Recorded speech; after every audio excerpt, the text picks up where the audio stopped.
Hi everyone, Vladimir Duthiers here for a special edition of CBSN. So, after months of speculation, we now know which films and which performers are one step closer to Oscar gold.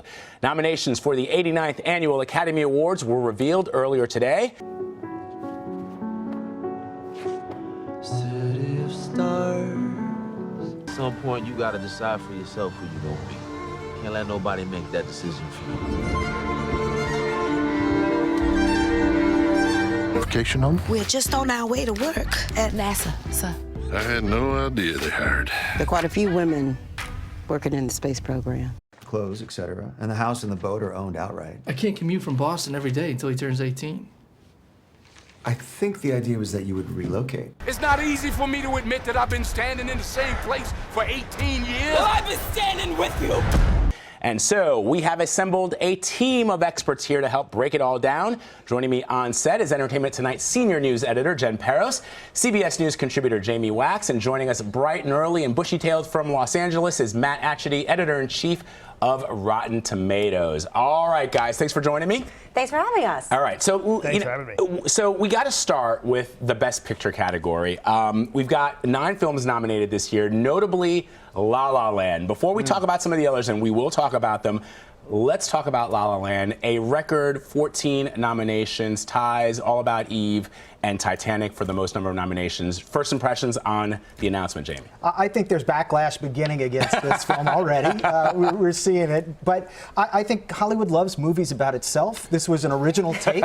I can't think of a film since the films of Stanley Donen and Gene Kelly that tells so much of its narrative with music and dance in a big emotional montage like this film does. I think it's worthy of those nominations. So, as a reporter, I want to be objective, but as a film nerd, I'm part of that backlash, Jamie, because here's what I think, Jen and Matt. When you look at those films that have been nominated for 14 Oscars, like All About Eve and Titanic, Bette Davis, All About Eve is probably one of the greatest movies, and it is still, 65 years later, however many years, still talked about. Titanic will, whether you like it or not, it's still one of those great movies. I wonder in 10 or 15 years, are we going to be talking about La La Land the way we're talking about those films, or even West Side Story, which was only nominated for 11 Oscars. I mean, West Side Story. But then again, this past Saturday night, Titanic was on, and I was randomly flipping through the channel, saw it, and sat there for 3 hours and you watched it. You gotta stop. You watched the entire exactly. thing. You can't stop. So La La Land, yeah, listen. 23 years from now, if you're sitting on your couch, you'll probably sit there and watch it because it was that incredible. Really? Matt, you agree with that? I think so. I think there's a little bit of a middle part of this movie. The second act drags a little bit, but boy, do they stick the landing on this film. The other thing, too, is I think you have to keep in mind what Damien Chazelle, the director, is exploring in this film. Similar to Whiplash, this is a movie about the cost of ambition.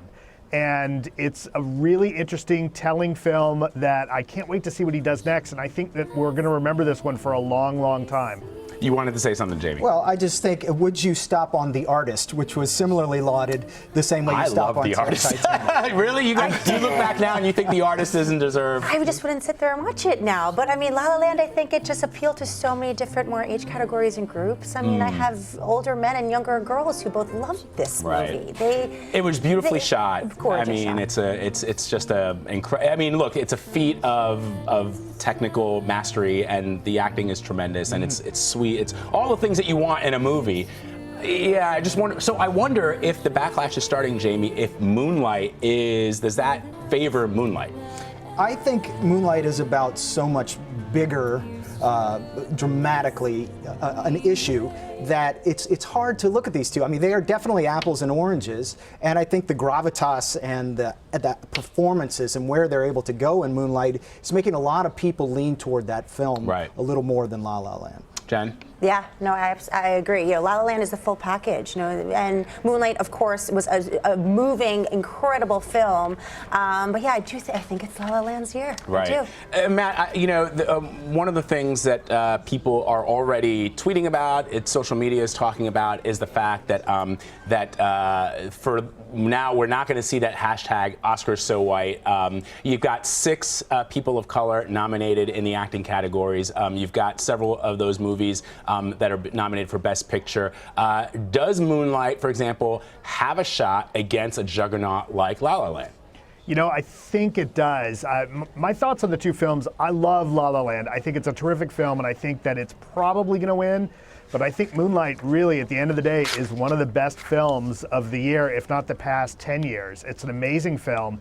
It's very moving, and I think there may be a little bit of a political aspect that, you know, if you look at where we're standing and in relation to the march that just happened over the weekend and some of the things that are probably going to be happening in the next couple of weeks, and next few weeks as far as kind of political awareness, I could very easily see people deciding to vote for Moonlight for the statement that it sends. Not that it's not a deserving film, but that has to be on the minds of some of the voters. That's an interesting point. I wonder if even a film like Fences, which was an incredible play and now an incredible movie, and Denzel and Viola are both nominated, you know, I wonder if even that can be sort of a sleeper hit. You know, I think Matt makes a good point, Jamie and Jen.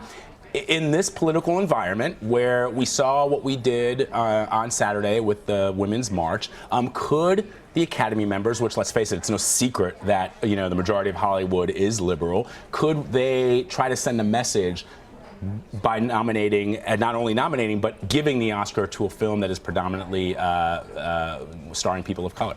Not just that, but the characters themselves are marginalized in even deeper ways that that are threatened by the current society. I think there's definitely that possibility. I don't think a lot of people give Fences the credit that it deserves. Right. Yeah. It was an incredible. Even you're watching all the morning shows this morning. No one is talking about this film. Right. Even being, you know, a top 3 contender. That's right. It was an incredible film. And Denzel Washington, Viola Davis. I mean, incredible. If you ask me, I think Denzel deserves the award in that category. Yeah. That's one thing. With all of this diversity, there's no sense when you look at any of these going deep, going into documentary. Right. There's no sense that any of these nominations for people of color, for stories about marginalized characters, are gestures. Right. These are all well-deserved for the quality of the work. And we haven't even talked about Ryan, which is, for a lot of people, you know, blows their minds when they see it. Dov Patel is incredible. We're going to talk about that. We have to take a quick break, though, pay the bills. Stick with CBSN. After the break, we're going to have even more analysis of today's Oscar nominees. We'll be right back.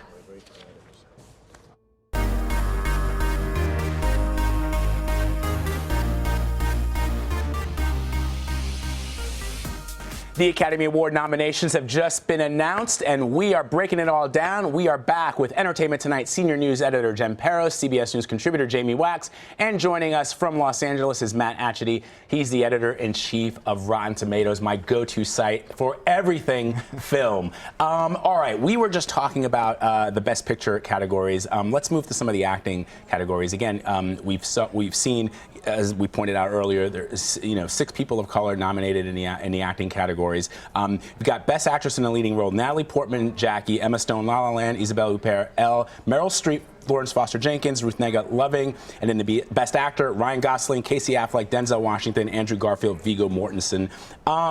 Who do you see taking it in the Best Actress category?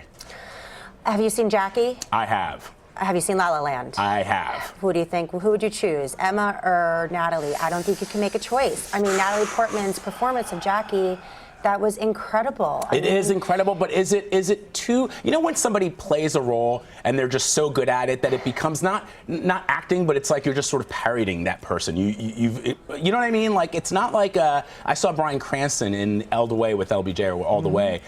He's incredible. Or Jamie Foxx in Ray. It does seem sometimes those roles, though, that they pick the perfect actress who looks exactly like her, who them. speaks just like her, and kind of. As opposed to Michael Shannon in the movie where he played Elvis. He looks nothing like Elvis Presley, and they have him Blanchett as Bob Dylan. Exactly. Yeah. Right. But you know, that is a deep kind of acting, to actually mimic someone, have all of the external qualities of them, and then make that secondary, just to get inside their skin and really make them a living, breathing person. I think we have to talk about the elephant in the room too. I mean, a lot of people are shocked by Amy Adams. She was my pick to win. Yeah, I think a lot of people thought that too, and of course Ruth Negga coming in with a surprise. Yes. I mean, Ruth Negga, but I think, Matt, you know, if we're talking about Amy Adams, there might be people who say, look, Meryl Streep is an incredible actress, one of, a living legend, but Ruth Foster Jenkins was a good film. I don't know if it was a great film, and she has been nominated so many times, has won so many times. Is that Amy Adams' spot? You know, arguably that probably is Amy Adams' spot, or maybe Annette Bening too for 20th Century Women. I think she was criminally overlooked. You know, part of it is this where we get into kind of second guessing the demographic of the Academy, right? Which, you know, historically at least has been overwhelmingly old white guys, and you have to wonder, you know, as we're looking at who's going to win this category. It's hard to argue against Natalie Portman because you've got to figure a lot of these voters remember the Kennedy era, right? They were there for it. So I think that that's probably a step in its favor. But, you know, and you wonder how many of them really paid attention to Arrival and the acting in Arrival. Although it did get a lot of other nominations. It's weird because the acting branch is what nominates the actors. And so you kind of wonder how Meryl Streep ended up in there and probably did take Amy Adams' spot. I can't disagree with you there. And Matt, let me ask you about this. Manchester by the Sea. Casey Affleck is nominated. I'm sure Matt Damon is kicking himself right now. But Manchester by the Sea helped make Amazon, you know, it's historical because they're in the Best Picture race. Is it now the first streaming service to get nominated for a Best Picture award? So how will that change the film industry going forward, do you think? I think it's going to continue to change it. You know, certainly the streaming services like Amazon and Netflix have really, really upset the apple cart in TV, and clearly they're making a play to get into the movie business. You know, Netflix has been doing that with their documentaries. Amazon has been doing that with some films. They're clearly in the film business, and I think that that's here to stay. What's really going to be telling is, in the next few years, are we going to see the Academy change their rules in that something may be able to stream before it needs to hit theaters as an admission that that's where the business may be going. That'll be a big, big change in kind of the way everybody looks at how the audience is consuming entertainment. Sticking with Manchester by the Sea, guys, Casey Affleck nominated for Best Actor, going up against Denzel. I think that's the race, right? I mean, unless you... I think so. I mean, I got to say there's a dark horse in that race to me, which is Viggo Mortensen in Captain Fantastic. Has anybody seen it, though? I mean... it's an awfully good performance. It's an incredibly complex character. It's a character you should hate for a million different reasons, and this performance makes it impossible to hate this man. But I think it's Casey Affleck's year. I mean, his performance was a revelation. Denzel is amazing, but he's always done solid work. He's won his Oscars before. I wonder if they'll recognize Casey Affleck this year. I'm a Gosling girl. Yeah? Hey, girl. Hey, girl. I think this is his year. I think he deserves it. Of course, Casey Affleck had an incredible performance. I think he has time. I think this is Ryan Gosling's year to win his first If we're talking about minority lead characters, young white guys who love jazz are in the minority for sure. So right. He's also he's one of the minority characters we should mention. I don't know. I have to agree with Jamie. I think that it's Casey's year this year, and I think the two locks in the acting combination or categories are Casey Affleck and Mahershala Ali. I think like you could put money on Ali. He's going to take that Best Supporting Actor award. Interesting. And final, you know, so Denzel is nominated for Best Actor. He is not, though, Matt, for Best Director. Again, we don't want to make too big of a deal out of this because this has certainly shown this is appearing to be a more diverse Oscar nomination list. But there are a lot of film buffs on my Twitter feed and in social media. They're kind of bummed that Denzel is not nominated for Best Director. Yeah, I've seen a little bit of that too, although I will say, as much as I like that movie, one of the complaints that we saw a lot from the critics on Rotten Tomatoes was that Denzel as a director doesn't do a spectacular job of opening the play up to put it on the big screen. And that's arguably on the director, whereas, you know, did Mel Gibson take that spot? Maybe. You know, it is interesting to see Gibson come back and somewhat see this as a redemption story. But if you've seen Hacksaw Ridge, boy, that's a heck of a movie. And he balances the line between, you know, a lesser director would have made that a really hackneyed movie about somebody's faith. And this is probably the best faith-based movie I think we've seen in 10 years. All right, guys, we got to wrap it up. But let me get some final thoughts. I'll start with you, Matt. What will be your biggest surprise upset, do you think, on Oscars night? You know, the biggest upset to me would be seeing Arrival take a Best Adapted Screenplay or Best Picture. I'd love to see that. Totally love those movies. I think it's between Moonlight and La La Land for their scripts, but I could see Arrival maybe sneaking into both of those categories. Jamie? I have to say, if anybody but Mahershala Ali wins Supporting Actor, that will be a total surprise to me. You never know. I mean, they've done crazier things in the past. Remember Mighty Aphrodite? Yes, I do. Exactly. Right. Yeah, right. And then Isabel. I mean, she shocked everybody when she won the Golden Globe. Right. Why aren't we giving her a chance? Why isn't her name in That's that true. conversation? She was incredible. No one's talking about her this morning. So, maybe let's pull in for her. All right, guys, this has been incredible. We could spend an entire hour. There's so many things on my notes here that we didn't get to, but it's always fun to talk to you. I feel comfortable when I'm with fellow movie buffs. It's the few times that I feel really good about myself when I get to do stories like this. Jamie Wax, Jen Peros, and Matt Achity, we thank you all. CBSN is going to continue after a short break. Stay with us.